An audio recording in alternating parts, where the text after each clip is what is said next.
There comes a time in every empath's life when feeling everything becomes unbearable. You walk into a room and instantly feel the sadness no one has spoken. You carry strangers' anxiety home as if it were your own burden. And you wonder, am I imagining this? Am I just too sensitive? No, you're not imagining it. You're not weak. You are empathic. And while that gift is rare and beautiful, it's also dangerous when left unprotected. When your inner light shines brightly, it attracts those who have lost their way in darkness. Not to admire your light, but to feed on it.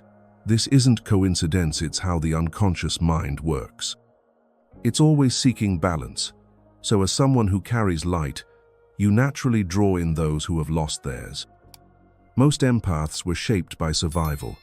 Perhaps you learned to read every mood in childhood, walking on eggshells around unpredictable adults. Maybe you absorbed the chaos around you because it was too overwhelming to face directly. Your body became a listening device. Your soul became a sponge. What started as a way to stay safe became who you are. And here's what's crucial to understand. That identity attracts its opposite. For every empath, there's often a narcissist waiting to complete the circuit. I'm not talking about simple vanity or selfishness. I mean the archetypal figure who avoids their own pain by feeding on yours. Where you feel too much, they feel too little. Where you give endlessly, they take without guilt. Where you swim in oceans of emotion, they build walls to avoid their own feelings. You're drawn together not by romance or destiny, but by an unconscious need to balance what feels missing. This creates a dangerous dynamic. The narcissist feeds on your empathy not always consciously. In your presence, they don't feel empty anymore. Your light fills their void temporarily. But like someone who fears their own reflection, they'll eventually resent what you show them about themselves. And you begin to feel like you're slowly dying. Each time you silence your truth to keep peace, each time you ignore your intuition to maintain the relationship, you sacrifice a piece of yourself. Your dreams might reflect this drowning, being chased, houses with no exits. These aren't random symbols. They're your soul's desperate attempts to wake you up. The empath often believes it's their sacred duty to heal the broken, to love the wounded back to wholeness. But this belief isn't compassion, it's a wound disguised as a mission. The danger isn't in your light itself, but in believing your worth depends on how brightly you shine it for others. Here's what many empaths don't realize. Their exhaustion isn't a character flaw. When you constantly feel drained around certain people, that's not sensitivity, that's your body screaming a warning. The most dangerous thing an empath can do is take responsibility for someone else's healing. The narcissist doesn't change because you love them more.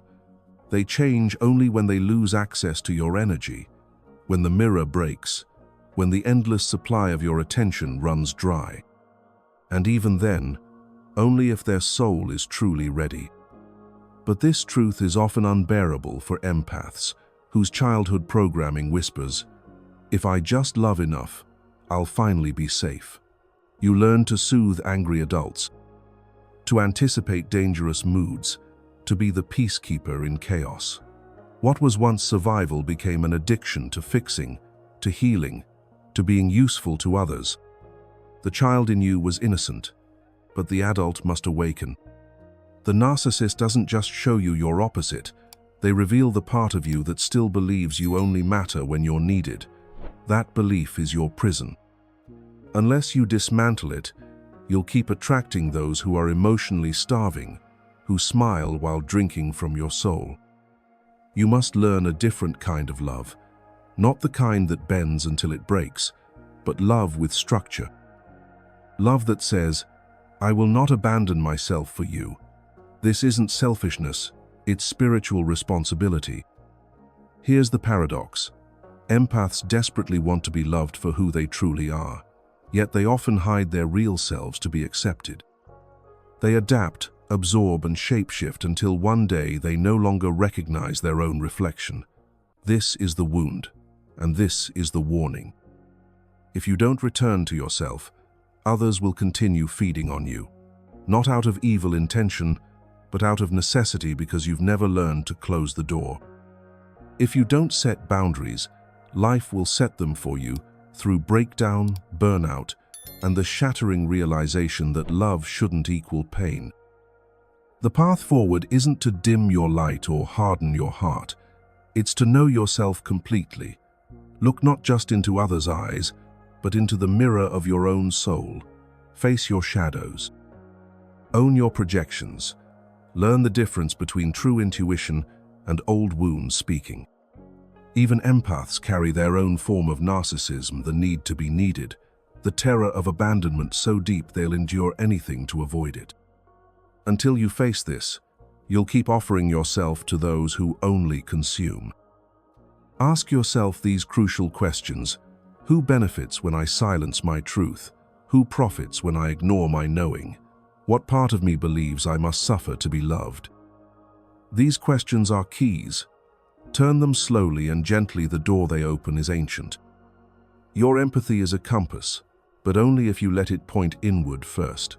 If you only use your sensitivity to tune into chaos around you, you become an antenna for suffering. But turn that sensitivity inward, and it becomes vision into what's real, what's yours, and what belongs to others. When an empath truly awakens, they stop apologizing for existing. They stop shrinking to make others comfortable. They stop over-explaining their boundaries to people who benefit from those boundaries being absent. They begin to shine not as lanterns for others' darkness, but as torches rooted in their own truth. This is what the world fears: the empath who remembers their power. Because when you remember, you stop being easy to manipulate. You stop being available for emotional vampirism disguised as connection. You begin asking a deeper question. Does this relationship honor who I'm becoming? Not everyone who claims to need your light is meant to have it. Some will come with charming wounds and magnetic stories. Others will cry in your arms while preparing to hurt you. Some will genuinely love you, but only the small version of you that doesn't threaten their stagnation. Your light is sacred, but it's not charity. You don't owe your soul to every outstretched hand.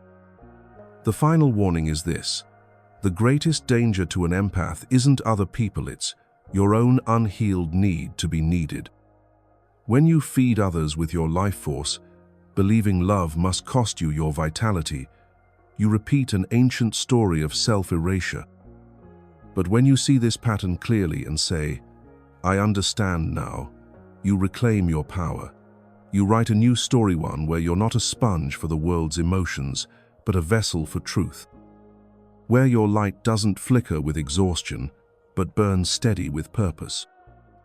Your gift isn't your sufferings, it's your sight. The ability to feel what others cannot, to perceive what's hidden.